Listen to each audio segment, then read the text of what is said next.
Well, I would imagine this is probably a pretty common human experience that we all go through at some point in our lives. But how many of you have ever been caught completely off guard by a sudden crisis that you just you didn't see coming? Maybe it was the fuel light coming on in your vehicle when you were miles away from a gas station. One of these days, I will share with you the moment that I prayed the hardest I have ever prayed in my life in the middle of nowhere, Indiana, late at night. I was not driving, but I was praying because there was a fuel light that was on, and we were nowhere close to a gas station. Or maybe, and I just let all the students go, so they would be more, well, you guys might be able to relate to this. You're working on a paper or something, and your screen goes black before you click save. And you like, oh no, what next? We all have kind of the same physical reactions to that. Our breath you start breathing heavier, your heart rate goes up, all logical thinking goes out. The world's going to implode. This is the end of it. And we go into survival mode.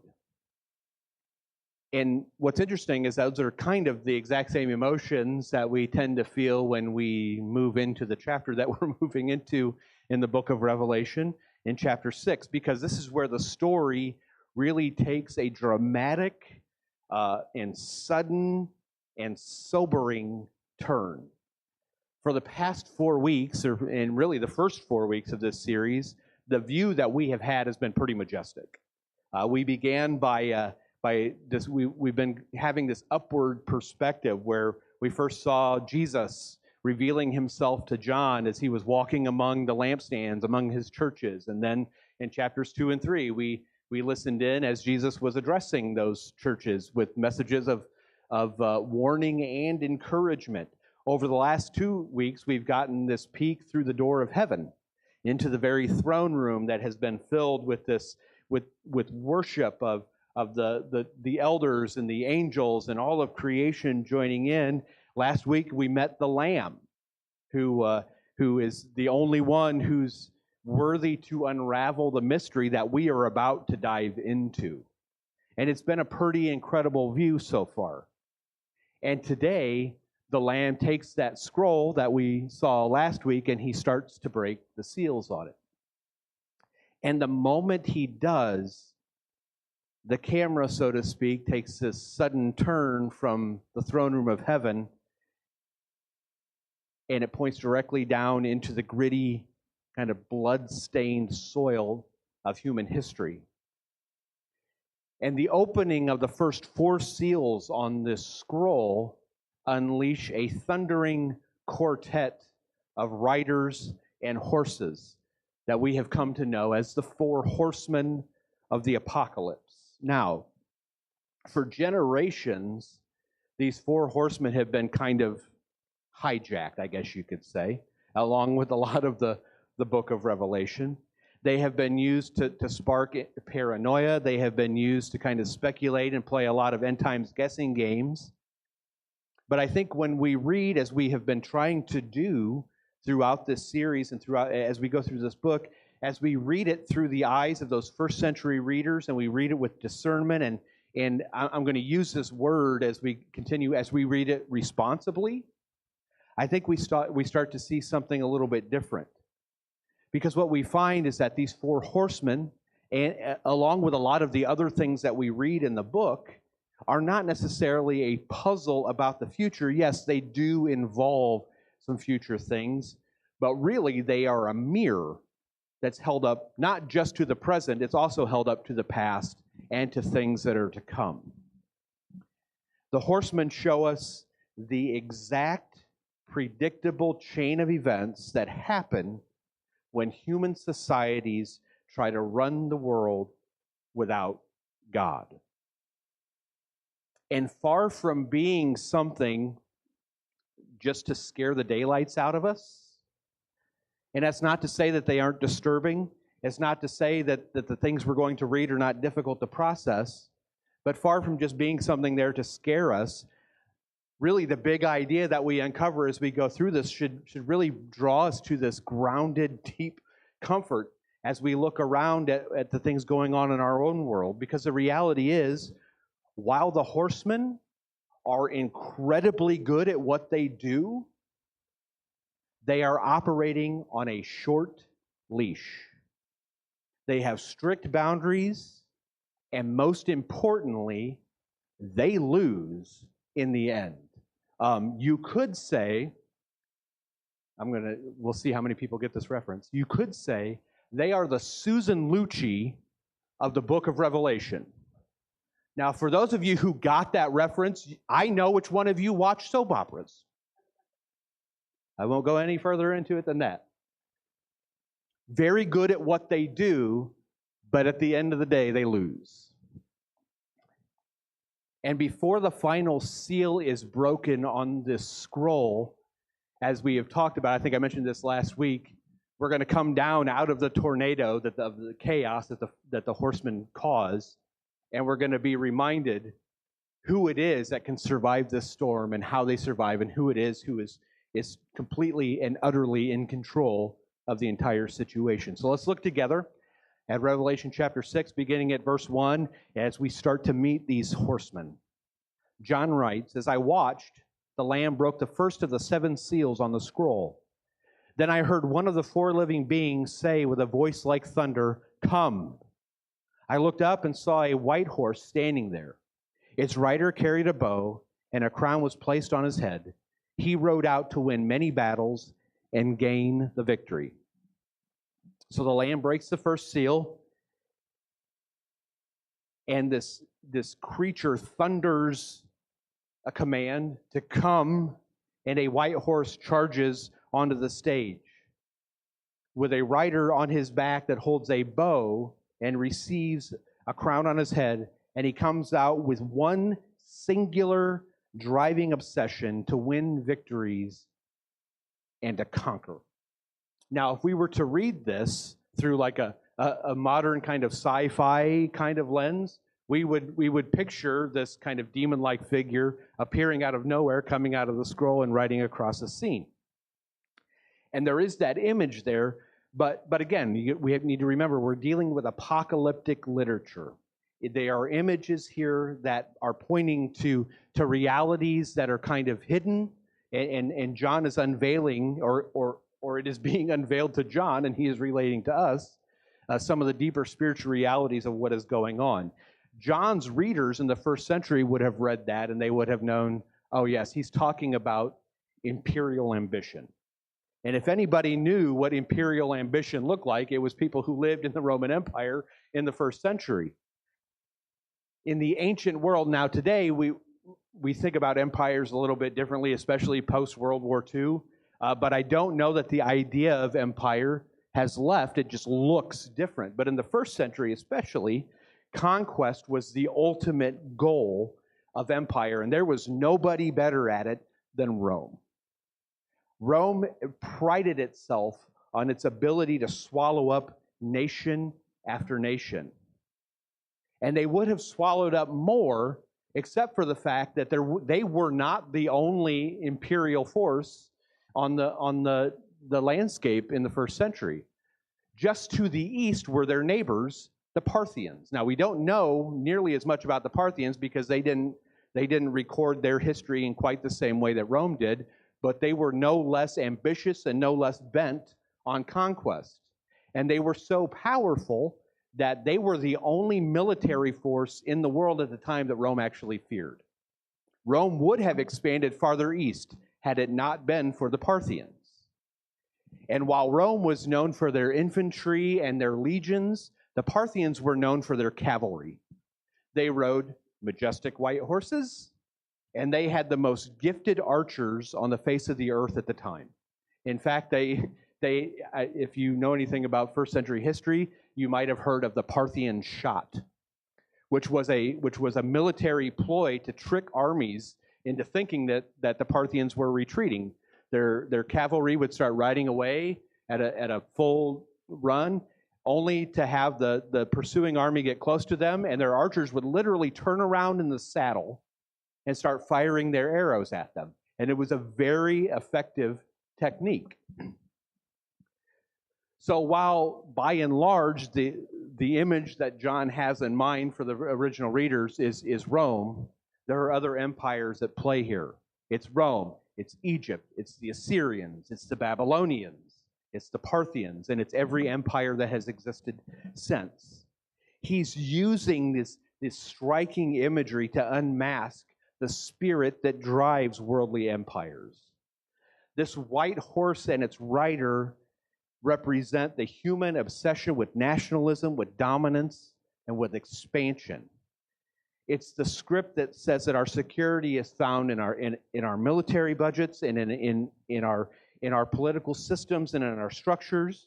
It says that peace is achieved by outmuscling, by conquering, and by intimidating your enemies. And even though, as I said, empire looks different now than it may have 1,000, 2,000 years ago, it's still very effective. It's still very attractive. It looks majestic. It looks victorious. As this writer does, it wears a crown.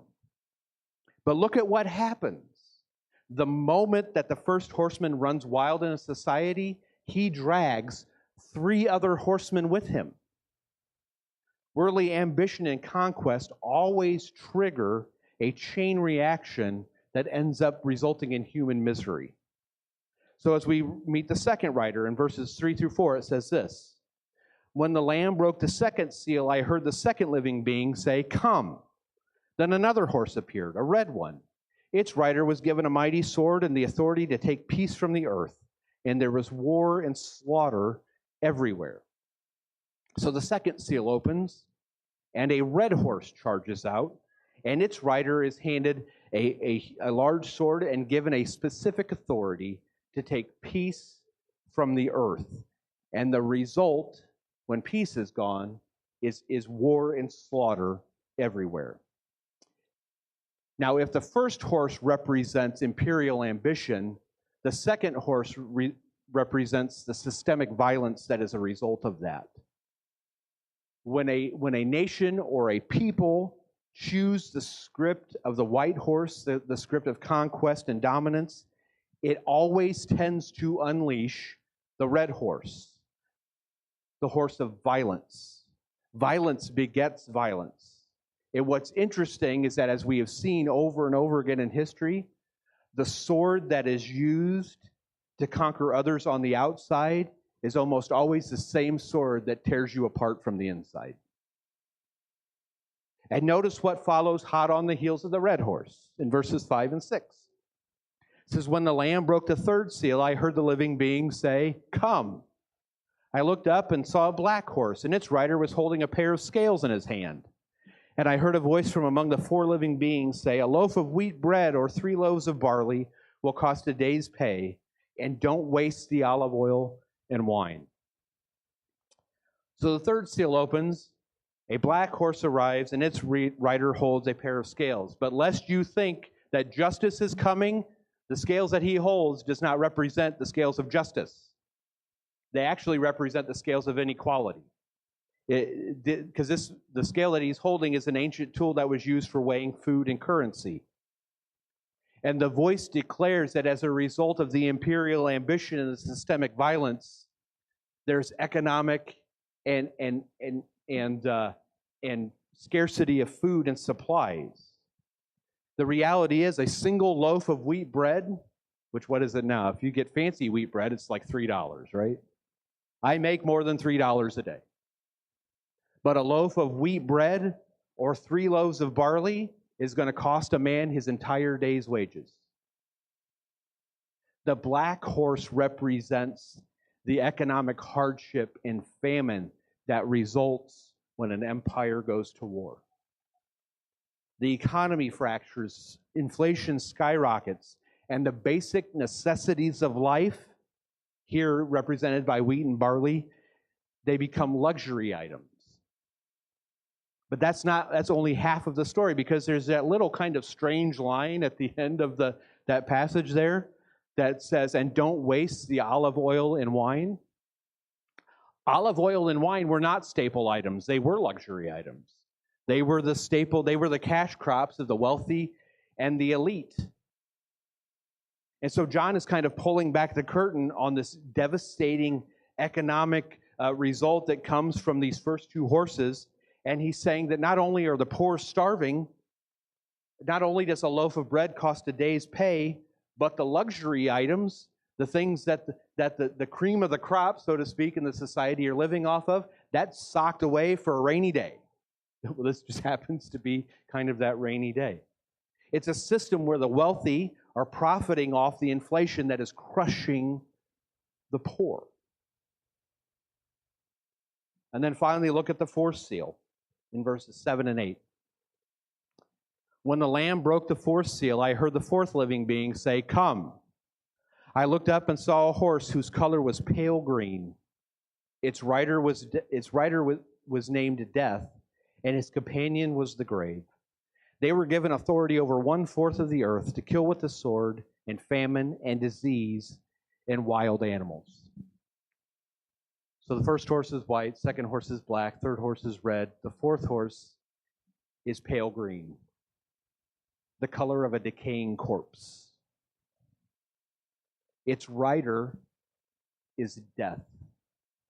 And he doesn't come alone. He has a companion, the grave. And you could kind of picture them as, and this is kind of a humor, I'm kind of lightening the vision here. You've ever watched a parade? The last cart in the parade gets to pick up all of the stuff that's left behind. You know what I'm talking about? There's a reason they put the horses at the end of the parade. That's what the grave is doing. He's coming up and picking up all of the stuff that's left in the wake of the first three horses. This is the inevitable destination of an empire, of a people, of a society, of a culture that organizes itself without God, that relies on imperial ambition, that uses systemic violence and economic exploitation. It always ends in the exact same place, the pale green horse of mass death, disease, and decay. There are parts of the world that we can look at right now where that has been playing out for a long, long time. Now, if we were to stop right there, that would be a horrible end to this sermon. That would be a dark destination to end with. And we would fall into the exact same kind of weeping that we saw John do last week in chapter 5 when he's looking for one worthy to unlock the scroll. It looks like chaos is going to win. It looks like the horsemen are going to have the final say and have total control over human destiny. But again, this is where that crazy tornado of Revelation kind of sets us down and reminds us what's really going on behind the scenes, reminds us who is really in charge.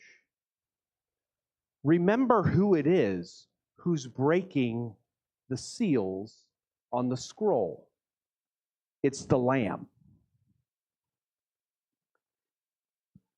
And one of the things that you notice as you read this carefully is that you notice that the horsemen, as they come on the scene, they do not possess any authority of their own. They don't have any sovereign power. They are not running amok outside of God's control or outside of the sovereignty of the one on the throne. Look at the specific words that are used. A crown was placed on his head. Its rider was given a mighty sword. They were given authority over 1/4 of the earth.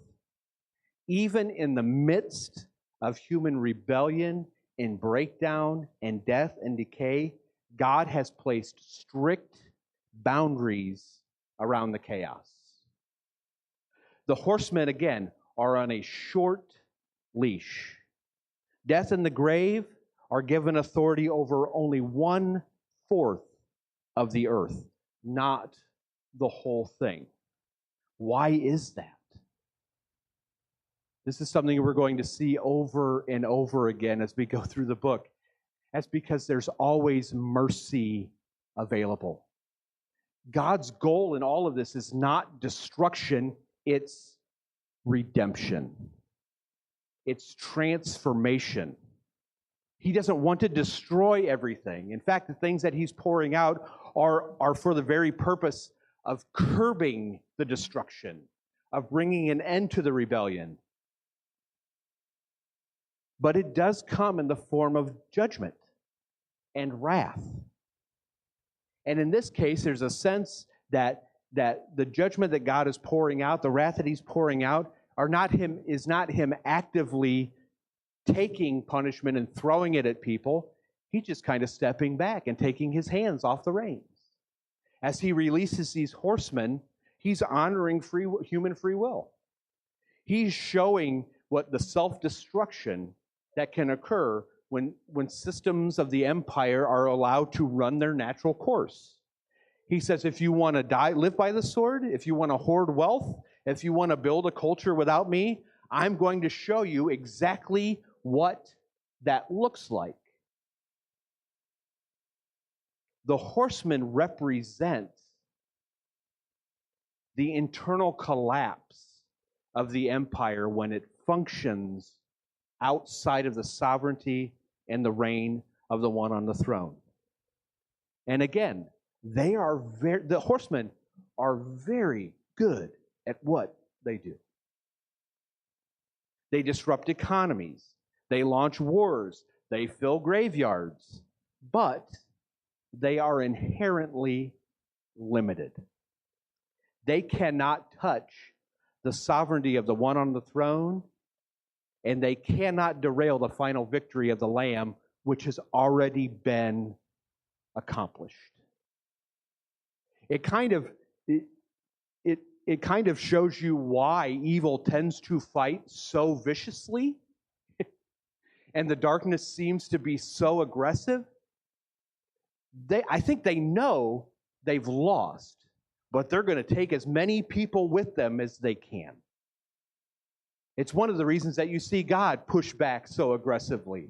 He knows he's won, but he's going to bring as many people with him as he can because he loves his people. He loves his creation.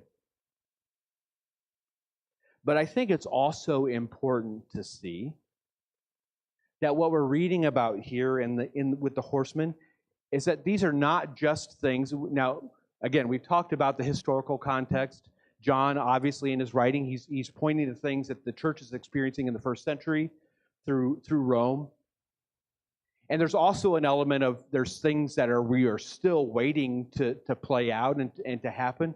But it is also a reflection, as I said, of things that are happening in our world right now. Nancy Guthrie writes, rather than seeing judgment only as something that will happen at the end of time, we need to see that even now, a world that has rejected and rebelled against God is experiencing judgment. That's coming, or experiencing judgment. It's not yet the final judgment. That's coming, but this world is experiencing a measure of that judgment now. But those shirts are so exciting.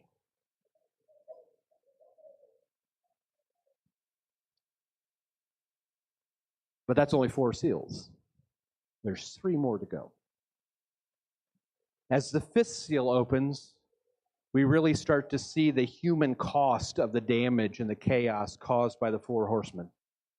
Verses 9 through 11 say, when the Lamb broke the 5th seal, I saw under the altar the souls of all who had been martyred for the word of God and for being faithful in their testimony.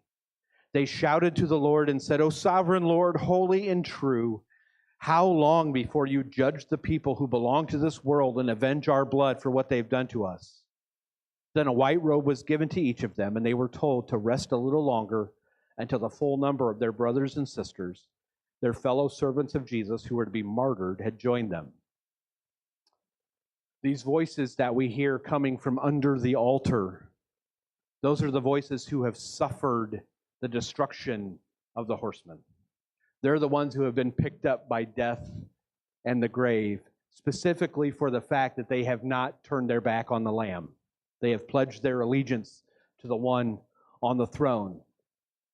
And their cry sounds very similar to something that we might cry if we experience the same thing. How long, O Lord, until you avenge us?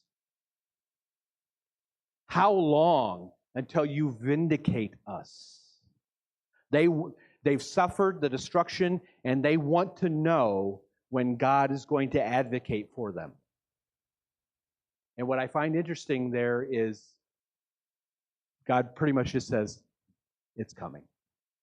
Not yet. And they're given a white robe, which is a symbol of victory, a symbol that they don't have to worry. They've already overcome. That's why they're at the altar. And they're told, rest. History has to play itself out. That's what we're waiting on. And then the fifth seal opens, which really shatters the whole facade of imperial permanence. Verses 12 through 17. I watched as the Lamb broke the sixth seal, and there was a great earthquake. The sun became as dark as black cloth, and the moon became as red as blood. Then the stars of the sky fell to the earth like green figs falling from a tree, shaken by a strong wind. The sky was rolled up like a scroll, and all of the mountains and islands were moved from their place. Now, when we read, hearing those words, you might bring to mind certain hymns that we've sung, the sky rolled back as a scroll and things like that. And when we read about the sun turning black and the moon turning to blood and the stars falling like figs, we need to see that there's a couple of things going on with this imagery.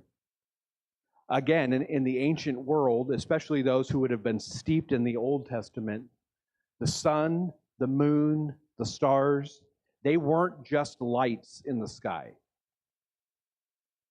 They were what people used to navigate, to keep time, to track the seasons. They meant stability, and they meant that there was order to the cosmos. It's imagery that's drawn directly from the Old Testament prophets like Isaiah and Joel and Ezekiel, who used that imagery to refer to more than just the created order. Whenever they wanted to describe the political collapse of a modern global superpower like Babylon or Egypt, they used this same vocabulary. So when the Lamb breaks the seal and the lights go out, John is making a political statement. He's saying that God not only has the power and authority. If people wonder if he has the power and authority over the empires of the earth, they only need to see that he has authority over the entire created order, over the entire cosmos. And when he turns the lights off and he rolls the sky back, it isn't just cosmic theater. It's a declaration that humanity has placed their confidence in the wrong thing. It's a sobering reminder that only alignment with God's kingdom offers true security and peace. He has authority over the entire created order because he's the one who spoke it into existence. And how do the people who have trusted in the empire, who have trusted in humanity to be able to run things on their own and to secure peace and security? Well, and you could call this an act of decreation. That's what theologians will call it. God created in the beginning, and then we see signs of he can not only create, he has the power and authority to just roll everything back. So how do the people respond? Well, this is what we read. Then everyone, the kings of the earth, the rulers, the generals, the wealthy, the powerful, and every slave and free person, all hid themselves in caves and among the rocks of the mountains. And they cried to the mountains and the rocks, fall on us and hide us from the face of the one who sits on the throne and from the wrath of the Lamb. For the great day of their wrath has come, and who is able to survive? So God shows, he passes judgment. He shows his authority over not only the powers of the earth, but everything that has been created. And the kings and the rulers and the generals and the wealthy and the powerful, and not just them, but everybody else, slave and free, they find themselves huddled together in the same place, hiding in caves, trembling. And who is it that they're hiding from? They're hiding from the Lamb. Who hides from a lamb? Lambs don't have horns. They don't have fangs. I think sheep bite, but I don't know how much it hurts. What's frightening about a lamb? They're afraid because they see, as for another Old Testament allusion, they see the writing on the wall. The empire is not the one in authority. The horsemen don't hold the final say on what the scroll reveals. It's the Lamb. And if we're going to align ourselves with the powers and the forces that fight against the Lamb, we're going to find ourselves in the same place, hiding out, fearing the destruction and the judgment of the Lamb.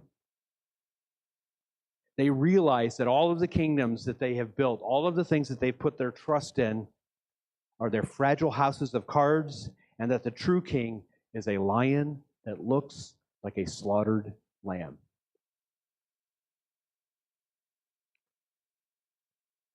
Even today, we know the horsemen are riding. All you have to do is open up, well, who reads newspapers? Just open up the news app on your phone. We see the earth shaking. We see systems crumbling and fracturing. And the world increasingly is panicking. They're asking, who can possibly make it through this chaos? Or if they're not asking that question, they're saying, well, we're going to build a bigger, better system that's going to outlast the one that's crumbling right now. What they're going to find is that eventually that system is going to crumble as well. Who can possibly survive? Dun, dun, dun. Cliffhanger. Because next week we're going to answer that question. We're going to see the answer to that. We're going to see that before the final seal is opened and broken, God is going to pause this whole thing. And he's going to show us once again who's in charge and who it is that is able to survive the wrath and the judgment and the chaos. He's going to show us who has his mark of ownership. But in the meantime, this week, as you go through your daily life, as you go through this world, as you look around and you see the chaos, and you start to feel the anxiety, and you start to feel afraid, or you start to feel a pull toward the world's script, remember, the horsemen may be riding.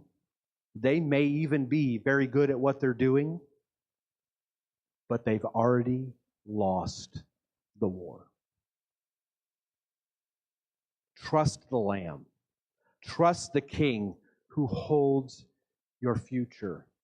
Trust the only one who is worthy to break the scroll. Wrap yourself in the white robe of his faithfulness, his righteousness, and rest in the assurance that the true King knows the way home and he is leading us there. Amen. Would you pray with me?